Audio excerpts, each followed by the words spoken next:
On this edition of the Correspondents, Iraqi forces retake the city of Mosul from Islamic State, but now comes the hard part, convincing 1 million displaced people to leave refugee camps and return to their homes.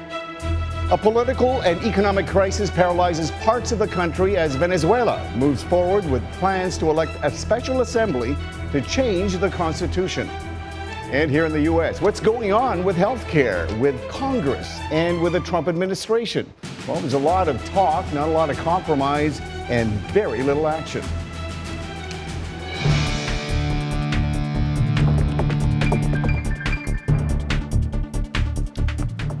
Hello and welcome to the Correspondents on Voice of America. I'm Millar Sega in Washington.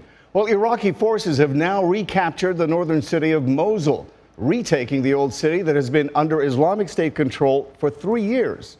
But that was last week.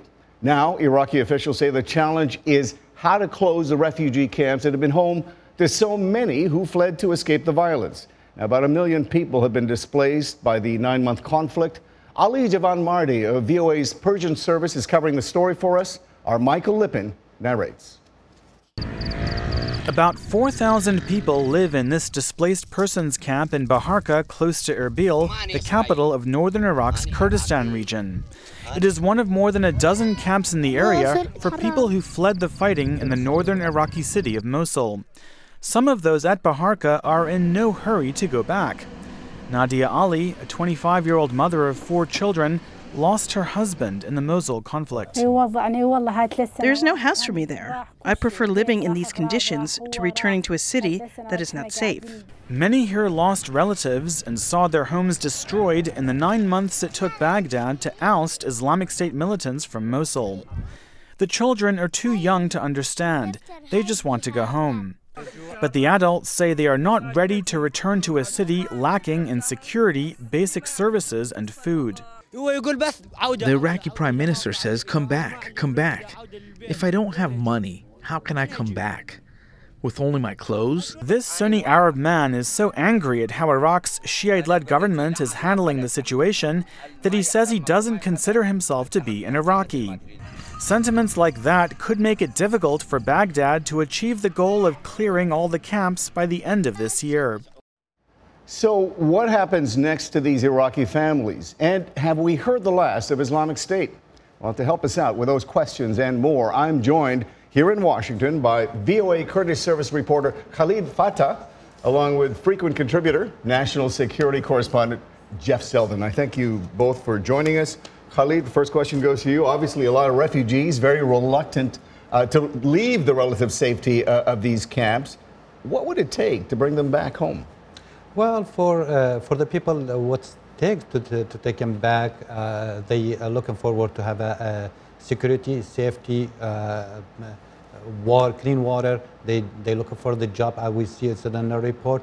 Also, the main issue is who is gonna, or the question is who is going to provide this security and safety for these people? Right. The Iraqi government, the Shia-led Iraqi government, and what's happened in Mosul 2 years ago before the ISIS attack, I believe it was a result of the Baghdad's policy that Sunni people led or followed or tracked with some kind of extremist ideology. Right. So this is one of the other thing is there is a big challenge is facing the Iraqi government. Plus, what's the people needs? There is a generation born under ISIS control. They educated with the ISIS and the extremist ideology. They may have the Iraqi government has to deal with this one before building walls. Right.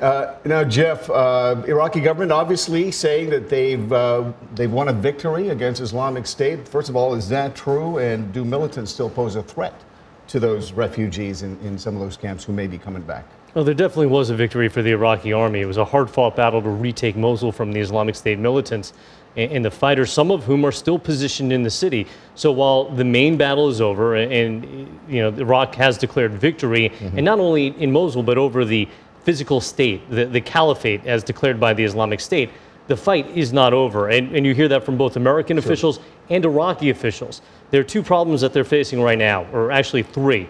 One, they still have to do a lot of back clearing in Mosul. There are pockets where, even though they've been clearing them out, there are still some pockets where sleeper cells may be hiding, where Islamic State fighters may be holding out still or waiting for an opportunity to strike. Two, the forces that had to retake Mosul are exhausted. The Counterterrorism Service, the CTS, which has been the spearhead of the Iraqi effort in many of its battles against Islamic State, suffered 40% casualties. They're going to have to replenish their forces, they're going to have to rest and retrain before they can go on to the next target. And the final part is that there are still areas in Iraq which is under the control of Islamic State, including Hawija, including parts of Western Anbar province in the deserts, and also Al-Qaim, which is right next to the Syria border. And the Iraqi government so far hasn't given a real indication of where it's going to go next, where the campaign heads next. This battle far from over, obviously. But Khalid, you've seen some of the video of the rubble in western Mosul. I mean, what kind of a challenge is that going to be to rebuild that by the end of the year, as the Iraqi government wants to do? Well, by the end of the year, it's kind of hard. We heard from the Iraqi government they will defeat ISIS and repel them from Mosul by the end of 2016. We were at the mid of June when they declared the victory. I think Iraqi government doesn't have that capability to rebuild Mosul city, the second largest city in Iraq, after 9 months of the military operation, bombing, hard fighting in the town. It's especially in the old town, which is not easy to rebuild it. Plus, Iraqi government doesn't have a financial capability to rebuild the city. Right. And Jeff, last week we were talking about this very same issue, and you suggested that this is a big kind of humiliating loss for Islamic State. But as you say, there's still a lot of sleeper cells out there. What kind of a danger do they pose for Iraq? For those people, especially up in the north and Syria, do they remain a threat to that region? U.S. officials, intelligence officials, military officials are very clear. Islamic State remains a threat, will remain a threat for many years. Just the other day, the director of the Central Intelligence Agency, Mike Pompeo, was speaking at a forum, and he said the efforts to destroy and now annihilate Islamic State in Iraq had reduced Islamic State's total end strength by about 50%. What does that mean? Right. It means that they still have a significant amount of firepower, a significant number of fighters, talking possibly 10,000, maybe more, still partly in Iraq and many in Syria. And there's also the concern that they are going to spread. One of the things that almost shocked some military officials was the way Islamic State carried out these battles to defend Mosul and still Raqqa, where they operated like a conventional army. That was never really their strength. Their strength is in being an insurgency and being a terrorist group and using those types of tactics. And now they're forced to revert to that. Right. And they don't need the same type of experience and they don't need the same type of firepower that they would need to take on the Iraqi army or other forces head on. Khalid, part of the problem, I think, for the Iraqi government is you have a country that has so many religious factions to deal with. How effective is a Shia government going to be in maintaining control, let's say, in a Sunni community or perhaps even a Kurdish community? Well, unfortunately, the Iraqi government, it's built on base of the sectarian base. And plus, it's being forced or influenced by the Iranian government. This is create an Iraqi government doesn't have, actually, it's lack of making decision, a national decision about their own country or their own people. Right. They are going back to Tehran to receive or to get approved for any decision. And what's going on in Iraq and Syria is the Sunni-Shia conflict. Iran is leading one side of it, and the Sunni country is leading the other side. And I don't think it's a decision Iraqi government can make that kind of decision to deal with the challenges that's facing in. I'm out of time, but thanks to both of you gentlemen. This issue is going to continue for quite some time. So thank you for your coverage. My thanks to Khalid Fattah and Jeff Selden. We're going to take a short break right now, but when we come back, Venezuela's government in crisis as the country's political opposition pressures President Nicolas Maduro to call off plans to change the country's constitution. This is The Correspondents on Voice of America. Health news and notes, This is Living Better. This is the future of difficult surgeries as done with robots, as featured at a technology showcase in the UK. In development, a robot that can be used on eye veins as thin as a human hair. The robot will make sure that the hand vibrations of the surgeon are completely eliminated. And the surgeon can still decide on any moment where the instrument goes inside the eye. That's Andy Gibbles with the University of Leuven. Another robot in development can perform on breast tissue and deliver precise tumor-killing heat or cold. University of Twente professor Stefano Strangioli. We made a technology which is all of plastic and pressure air, which allows to move a needle very precisely in real time under MR guidance.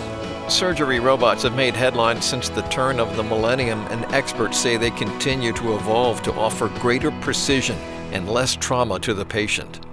I'm Martin Seacrest for VOA's Living Better.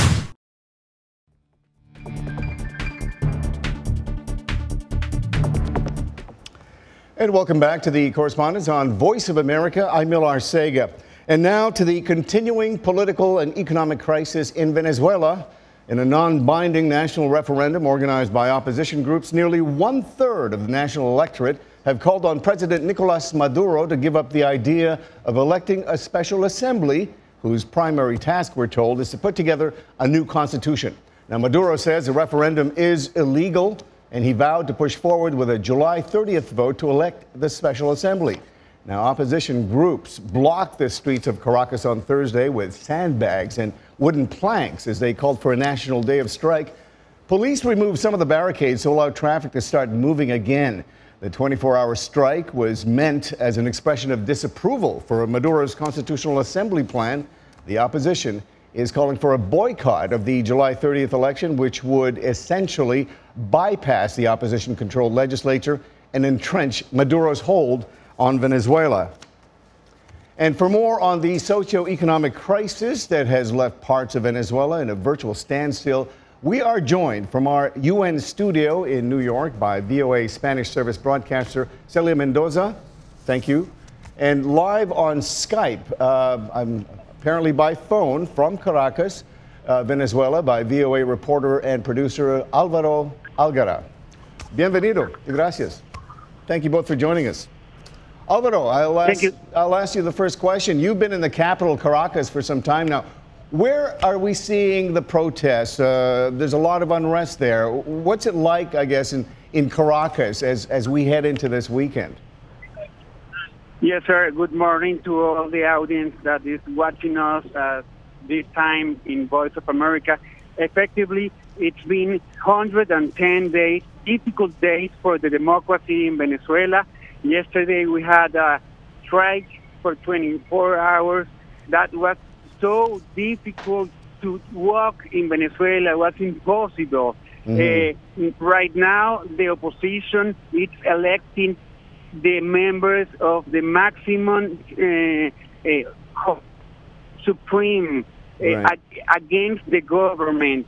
It's very difficult. It's been 99 deaths in 110 days, and the crisis still permanent.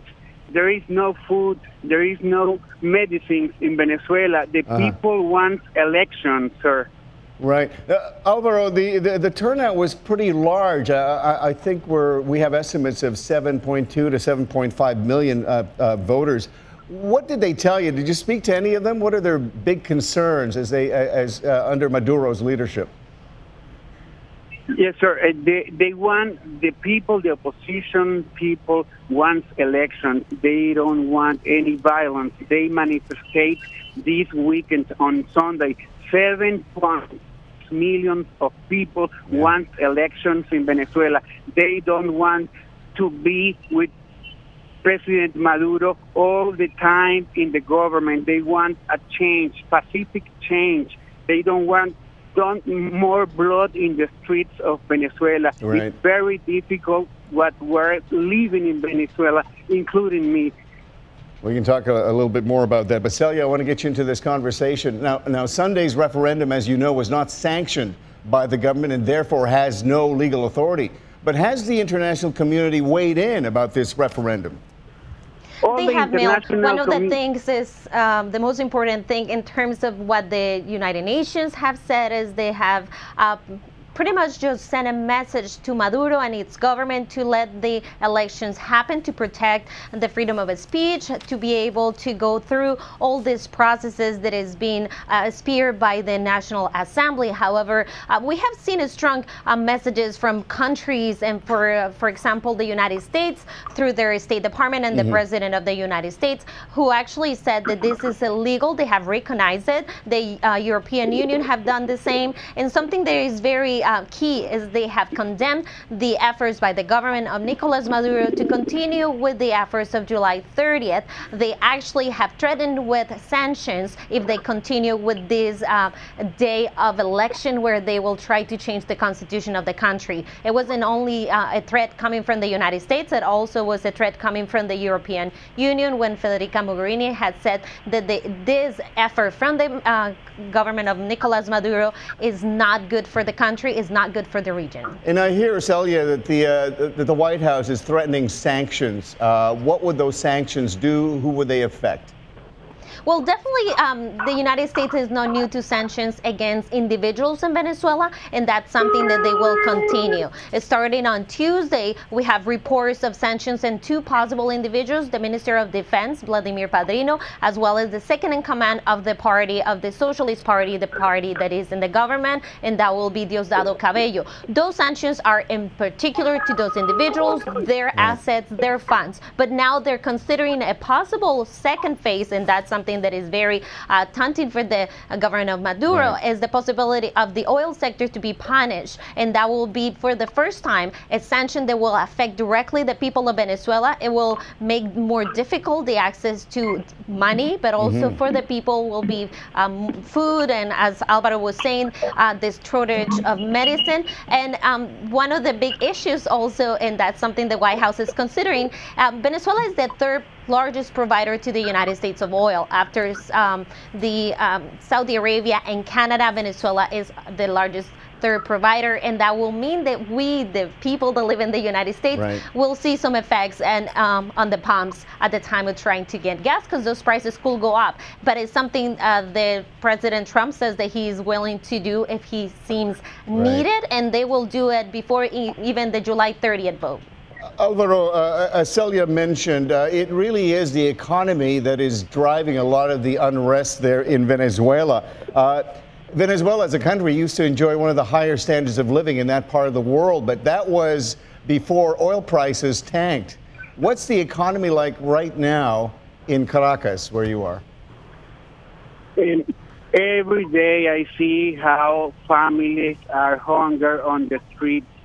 Before, we didn't see that on the streets. People need food. There is no food enough in Venezuela. There is no medicine.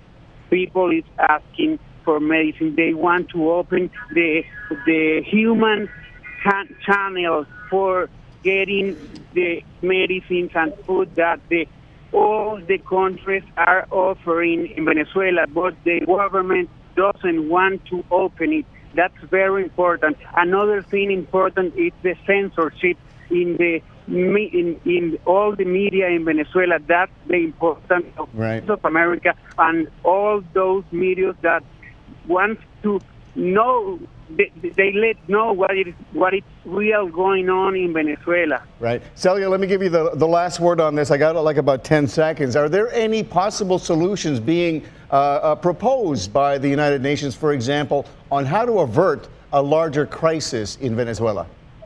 The United Nations had kept aside of this issue in particular. They're asking for dialogue, and that's one of the main things. However, the partners in the region, the OAS, is trying to get a table to be able to talk. And Financial Times just spoke this week about the possibility, and this will be something under the table that is being worked out from the president of Colombia, who visited Cuba, and that may be working with Maduro, Colombia, Cuba, and the United States to try to get to a democratic solution. And we in VOA are following all what is happening, and as you said, Alvaro, in Caracas is going to be during the election on the 30th in Boa Noticias, and we're trying I'm sure to we're see going to be hearing happens. a lot more from you. Thank you very much, Celia and Alvaro. Thank you, cuidado. We're going to take another break right now, but when we come back, the latest on efforts to repeal and replace Obamacare and how that's working out for Republican lawmakers. That's coming up next. But first, a reminder, we want to hear from you. Share your thoughts, questions, and comments on our Facebook page. The address is VOA The Correspondents. We'll be right back.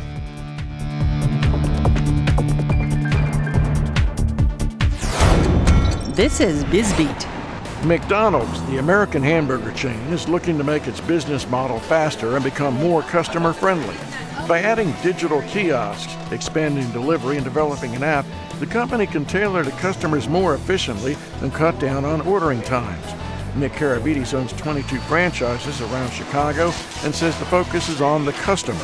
What do they want to eat? What do they want to drink? How do they want to be served? How do they want to place their order? The challenge now is to maintain traffic and regain lost customers. Eric Gordon is with the University of Michigan. Since 2012, they've lost about 500 million, half a billion visitors. The number of restaurants in the U.S. has declined in recent years, but the stock is at all-time highs. CEO Steve Easterbrook says, and I can only see the competition getting stronger and more diverse. For VOA's BizBeat, I'm Philip Alexio.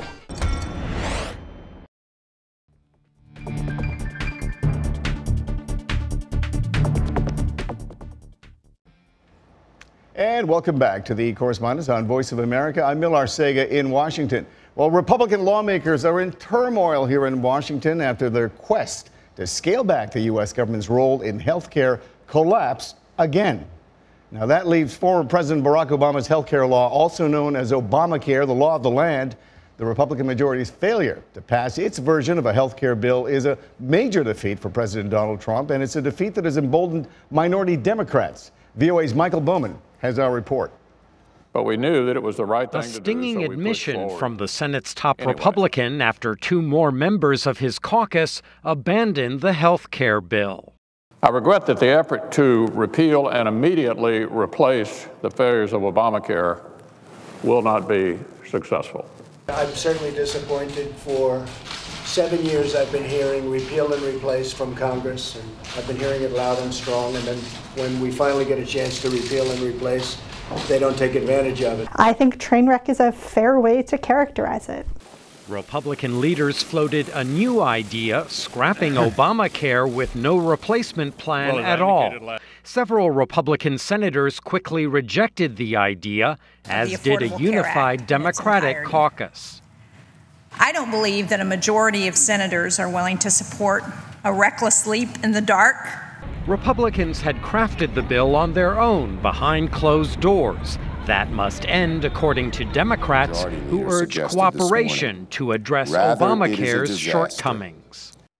And for the latest now on the political battle over America's health care system, we are joined in Washington by two of our political heavy hitters, and by that we mean VOA senior national and political correspondent Jim Malone, along with one of the hardest working people in the Capitol, VOA congressional correspondent Katherine Gibson. Jim Malone, well, what to make of this? You know, I've heard the definition of insanity is doing something over and over until you get a different result.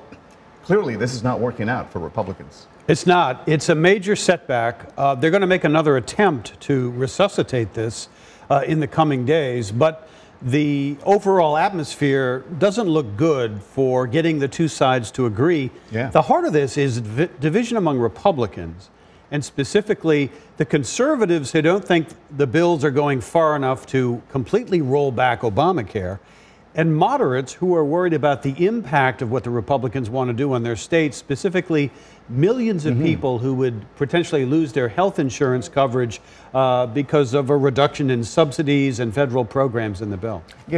Before we get to that, Katherine, Jim Malone suggested that there is this wide rift within the Republican Party itself. Given this big split between the hard right and the moderate Republicans, I mean, is health care even possible for Republicans to do, despite their majority?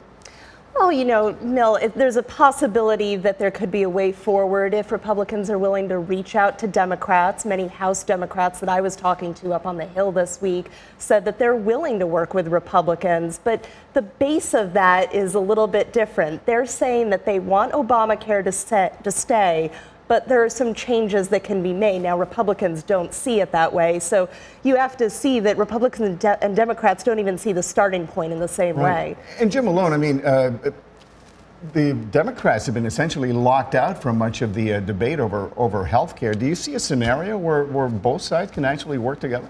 I think if they get to the point where they clearly are unable to proceed, and I think that's part of the plan here. Mitch McConnell has scheduled a vote next week. I think he may have to point to the vote to say, look, we're hopelessly divided by just trying to do this with only Republicans. It's now time to reach out to Democrats. The other backdrop to this is they are so insistent on trying to repeal because for 7 years now, it's been the clarion call of the Republican political movement to take back the White House. And they feel they owe their supporters.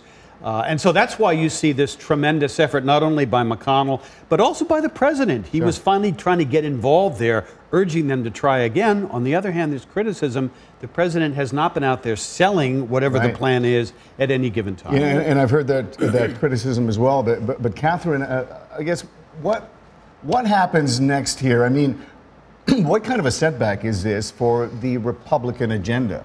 I mean, they promise a lot of things ahead of this election. What does this do? I mean, another defeat. That's right, and it's sucked up almost 7 months of time on Capitol Hill. This is something that Republicans initially said that they wanted done by late winter, early spring, so that they can move on to infrastructure, move on to tax reform, and now we have a week until August recess for the House of Representatives, a couple of weeks until the Senate leaves town, and they don't really have any big legislative accomplishment to point to. So on the House side, there's some talk that there would be just a straight up repeal of Obamacare so that members of Congress can go home and sell something to their constituents. It sounds like Donald Trump is very frustrated by what's going on there. He's even suggested, he's gone as far as saying, let's just let it collapse. You know, I'm not going to own that problem. It's going to be the Democrats' problem. Is that possible for the president to pass the buck? He's had a lot of things about health care. He would do the greatest ever. It'd be cheaper, better care. But he says he doesn't called the Republican bill at times mean.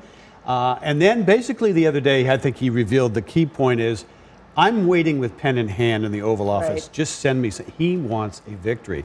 And part of the victory he wants is to deflect from this overarching consumption of the Russia probe with his administration. He wants something he can claim as a victory. And the Russia probe obviously is going to be another headliner next week. We've got Jared Kushner, who is going to be testifying before a Senate panel. Big week over on the Senate side. Is that going to override any efforts to work on health care again, or what's that going to do? No, I think, you know, we'll absolutely have a focus on both the Russia probe and health care over on the Senate side. We also have a budget to pass. We have Russia sanctions to get through in the House. So there'll be a lot of different issues to take care of in that last week. But if they can't do health care, it's a critical part. It will be seen as a critical failure. As much as for Congress as for Mr. Trump, and that's looking ahead to next year's congressional elections. It could be an albatross around the Republicans as they try to expand their majorities. Catherine, is that a big worry, the 2018 midterms? Absolutely, and some of the moderates that I've spoken to are really asking why there wasn't more of a center-out bipartisan approach here, that they could have gone home and sold to their constituents. Because, you know, President Trump may be the one who's waiting in the Oval Office with the pen, but they're the ones who have to go back to their home districts and explain what happened up on Capitol Hill. And very quickly, with a 36% approval rate, I mean, how long are Republican lawmakers going to back this president? Yeah, that's a question. You know, an old hand at the Clinton administration said, he who moves first on health care loses. Wow. And we've seen this going on now for about 30 years. It's always a fascinating discussion. Thank you so much, Jim Malone and Catherine Gibson, and of course to all our correspondents today. But that is all the time we have. We hope you'll join us again next week for another edition of The Correspondents. In the meantime, stay up to date with the latest news from around the world. Watch us on your smartphone or tablet. voanews.com. All of our shows are there. We're also on Facebook and YouTube at VOA The Correspondents. I'm Mil Arcega. Thanks for watching. And for now, so long from Washington.